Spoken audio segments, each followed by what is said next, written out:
இந்த வீடியோவில் நம்ம ஏன் இன்வெஸ்ட் பண்ணணும், இன்வெஸ்ட் பண்ணாமல் விட்டால் நம்ம பணத்துக்கு ஏற்படுற இழப்பு என்ன அப்படின்றத நல்ல டீட்டெயிலாக தெரிஞ்சுக்கலாம்.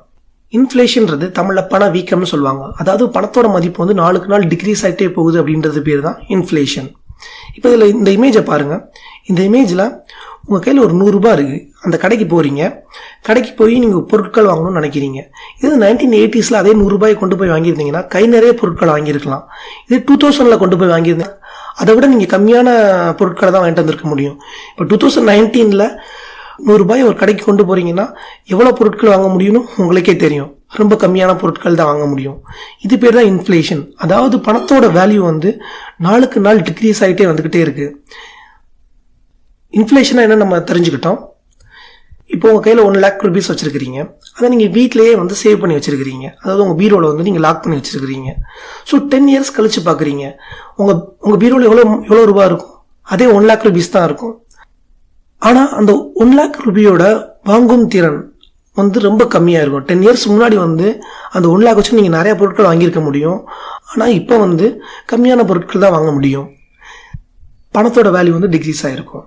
சரி, ஓகே, நம்ம கையில் இருக்கிற பணத்தை பேங்க்கில் நம்ம போய் டெபாசிட் பண்ணிடலாம்னு வச்சுக்கலாம். பேங்க்கில் இப்போ 4% ரிட்டர்ன் கிடைக்குது. பட் இன்ஃப்ளேஷன் வந்து 5% இருக்குது. அப்போ 4 - 5 இப்போ இன்ஃப்ளேஷன் தான் அதிகமாக இருக்குது. ஸோ நம்மளுக்கு ரிட்டர்ன் பேங்க்லேருந்து கிடைச்சாலுமே இன்ஃப்ளேஷனை பீட் பண்ணுற அளவு இல்லை.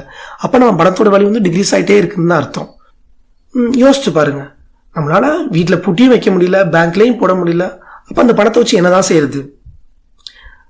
இப்போ உங்களுக்கு வந்து ஒரிஜினல் ரிட்டர்ன் ஒன்று இருக்குது. ஒரிஜினல் ரிட்டர்ன்னா என்ன அப்படின்னா, உங்கள் இன்வெஸ்ட்மெண்ட்லேருந்து கிடைக்கிற ரிட்டர்னை நீங்கள் இன்ஃப்ளேஷன் ரேட்டோட மைனஸ் பண்ணால் தான் உங்களோட ஒரிஜினல் ரிட்டர்ன் கிடைக்கும். இப்போ வந்து நல்ல ரிட்டர்ன் எடுக்கிறதுக்கு நம்ம என்ன தான் பண்ணுறது அப்படின்றதுக்கு ஆப்ஷன் தான் real estate, share market, mutual fund, இப்படி பலவிதமான இன்ஸ்ட்ருமெண்ட்ஸ் இருக்குது. இதில் நம்ம எதுலனாலும் இன்வெஸ்ட் பண்ணி நிறைய ரிட்டர்ன் எடுக்கலாம். இப்போ நீங்கள் பார்த்தீங்கன்னா எல்லா இன்வெஸ்ட்மெண்ட்லேயும் ரிஸ்க் இருக்கும், ரிவார்ட் இருக்கும். இப்போ எந்த இன்வெஸ்ட்மெண்ட் எடுத்தாலும் அதில் வந்து நன்மையும் இருக்கும், தீமையும் இருக்கும்.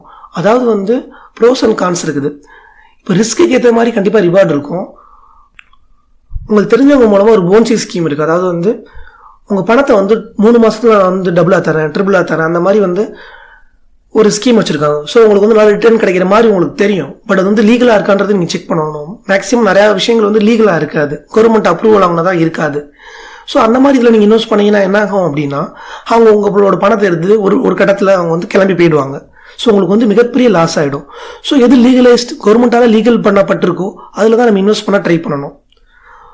இந்த வீடியோவில் நம்ம சில விஷயங்கள் தெரிஞ்சுக்கிட்டோம். இன்ஃப்ளேஷனா என்ன, இன்வெஸ்ட் பண்ண வேண்டியதற்கான ரீசன் என்ன, இன்வெஸ்ட் பண்ணனா என்ன பிரச்சனை ஏற்படும், நம்ம மணி வேல்யூ வந்து டிக்ரீஸ் ஆகுது அப்படின்றதையும் நம்ம நல்லா தெரிஞ்சுக்கிட்டோம்.